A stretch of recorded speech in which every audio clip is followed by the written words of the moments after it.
I'm not the kind of guy who scares easily. I'm a 28-year-old software engineer. Rational, logical, boring even. I walk my dog Max every night at the same time. We live in a small Oregon town. Barely anything ever happens here. But this night felt weird. Max kept sniffing the air like he smelled something wrong. He whined when we passed the Johnsons' house. Their front door was wide open. No lights, no movement. I assume they just forgot to close it until Max growled. And I swear I saw a shadow move inside. I pulled out my phone. No service. That was my first red flag. The second was Max refusing to take another step forward.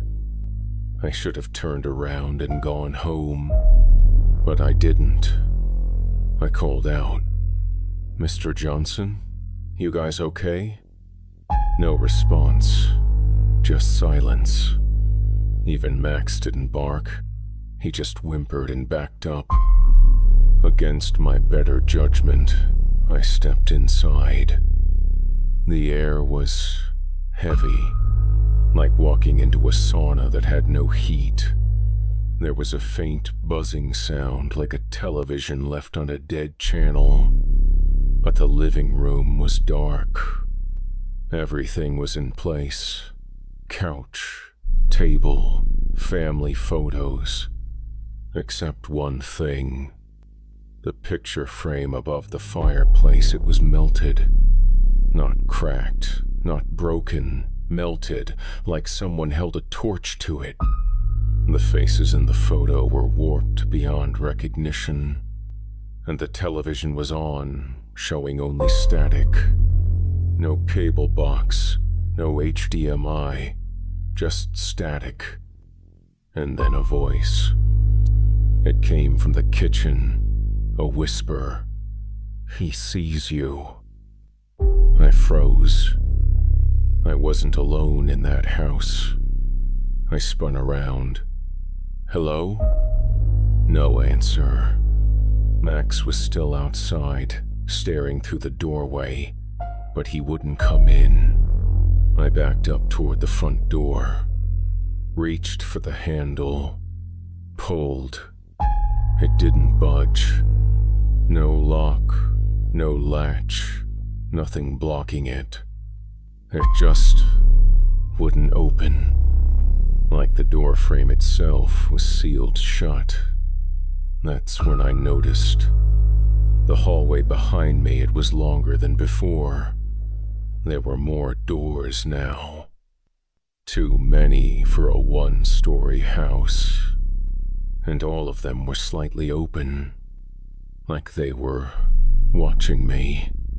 I grabbed my phone again. Still no service.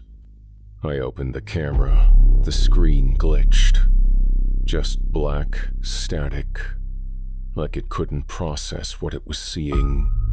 And then I heard it again, closer this time. "He sees you." I yelled, "Who's there?" Every instinct told me to run, but there was nowhere to run to. I crept further down the hallway, pressing my back to the wall. Most of the doors were cracked open now, but I tried not to look inside. One of them was the bathroom. I peeked in just to make sure I was alone, but I wasn't. There was a man in the mirror, tall, wearing a suit, standing right behind me, even though I couldn't feel anyone near me. His face was wrong, blurred, like someone tried to erase it with Photoshop and gave up halfway.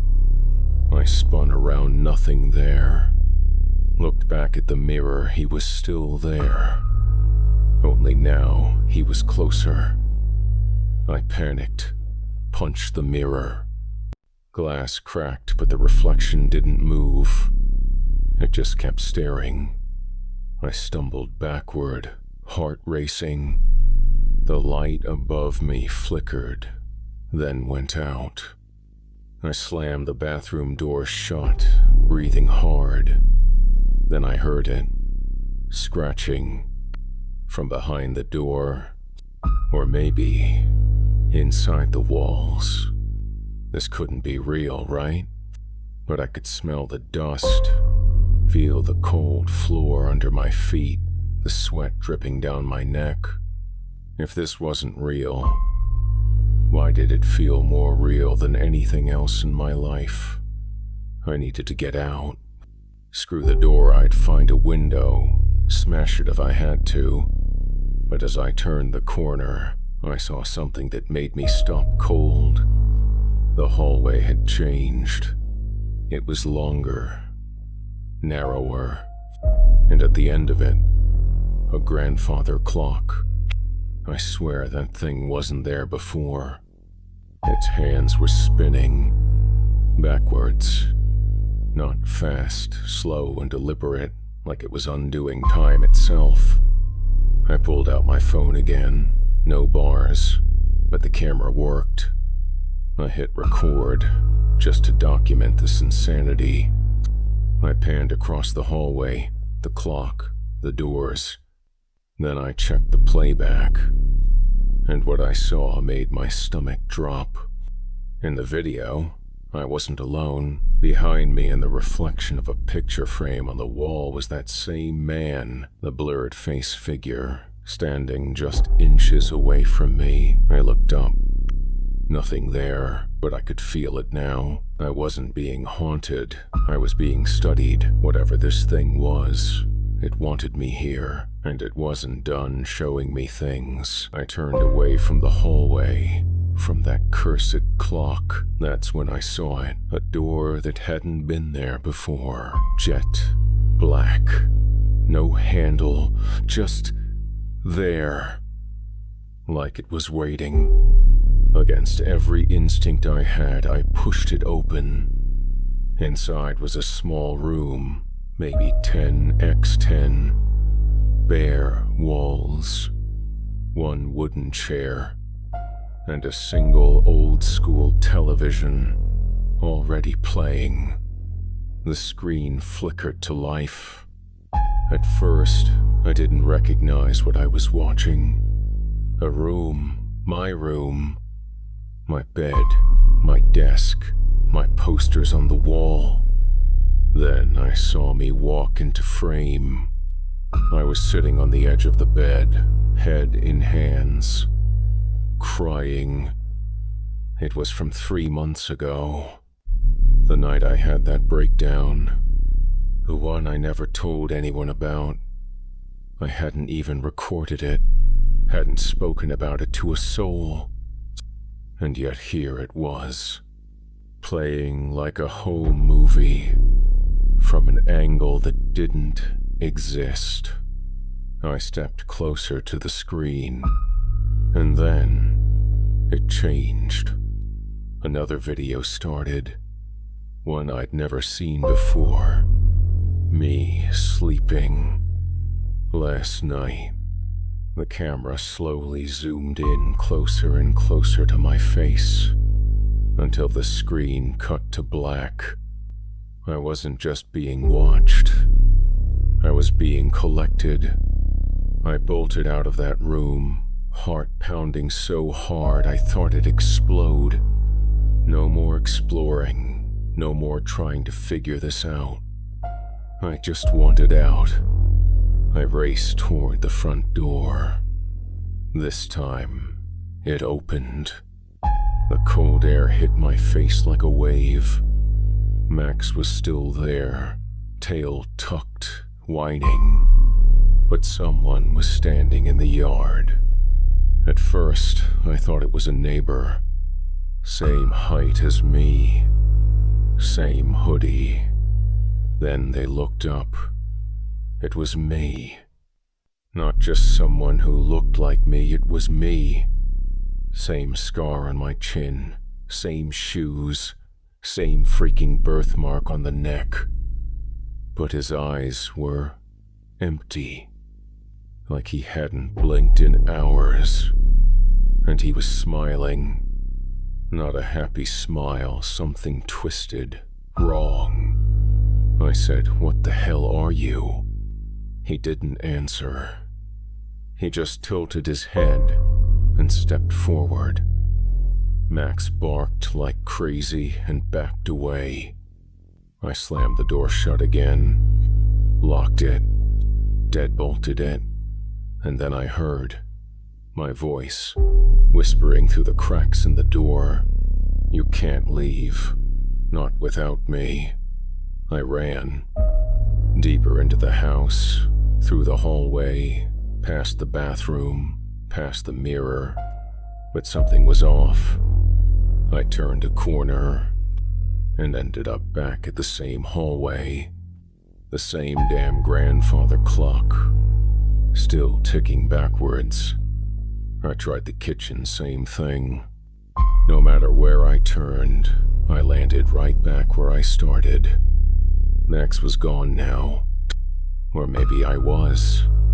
The lights flickered, then stayed off.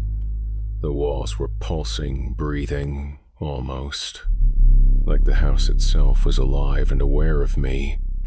Then I saw it. A folded piece of paper on the floor. My name was written on it. I picked it up, hands shaking. One sentence, scribbled in barely legible handwriting. "Don't trust yourself." The light above me buzzed, and behind me I heard footsteps. Slow, familiar. I turned around, already knowing what I'd see. I turned around, and there they were. 3 of me, standing in the hallway. One was wearing what I had on yesterday. One was from my high school yearbook photo. The last one was older. Gray in the beard, same scar, same eyes. All of them stared at me, smiling. Then, in unison, they spoke. "You shouldn't be here. You already were. You'll come back again." My knees buckled. I backed into the wall, heart in my throat. "What are you?" I asked. The older version stepped forward. "We are the moments you forgot, the ones you regret, the parts you buried." He leaned closer, "And now you belong to us." Suddenly they all began chanting. Not words, just sounds. Glitchy, broken versions of my own voice. Laughing, whispering, screaming. I covered my ears, but the noise was inside me. Like my own thoughts were no longer mine. I had one chance left. I had to find the original me if he still existed. I ran through a hallway that shouldn't exist, dodging doors that whispered my name. Then I saw it. A door, small and pale blue, like a child's bedroom door. I opened it, and my breath caught in my throat. It was a kid's room. Stuffed animals on the shelf, crayon drawings on the walls, a tiny nightlight glowing dim orange. I didn't recognize it, but I knew it. My feet moved on their own, toward the bed. There were no sheets, just a small empty mattress and a mirror on the opposite wall.